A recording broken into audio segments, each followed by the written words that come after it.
ప్రతి అక్షరం ప్రజల పక్షం.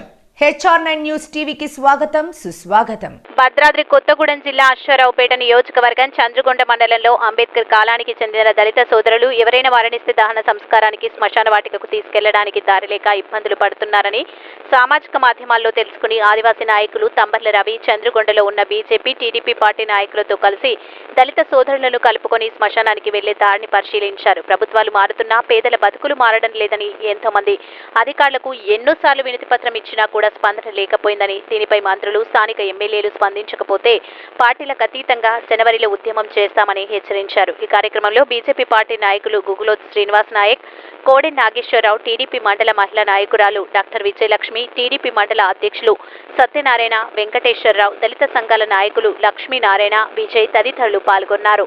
భద్రాద్రి కొత్తగూడెం జిల్లా అశ్వారావుపేట నియోజకవర్గం చంద్రగొండ పరిధిలో కొత్తపేటలో దళితులు దహన సంస్కారాలకి తీసుకెళ్లాలంటే ఈ వరి పొలాలలో నానా కష్టాలు పడి తీసుకెళ్లాల్సి వస్తుంది. తాతల ముత్తాతలు లాంటి సమస్య ఇది. ప్రభుత్వాలు మారుతున్నాయి, ఎమ్మెల్యేలు మారుతున్నా కూడా మా సమస్య తీరట్లేదని వీళ్ళు గోడు పెంచుకుంటున్నారు. కాబట్టి అధికారులు స్పందించి మీరు ఈ సమస్యని పరిష్కరించాలని కోరుతున్నాం. లేదా వచ్చే నెల 20 వరకు మేము ఒక టైం ఇస్తున్నాం. ఆ టైం వరకు మీరు కొంత మూమెంట్ చేయకపోతే కనుక మేము టెంట్ వేసుకొని కూర్చుంటామని చెప్తున్నాం.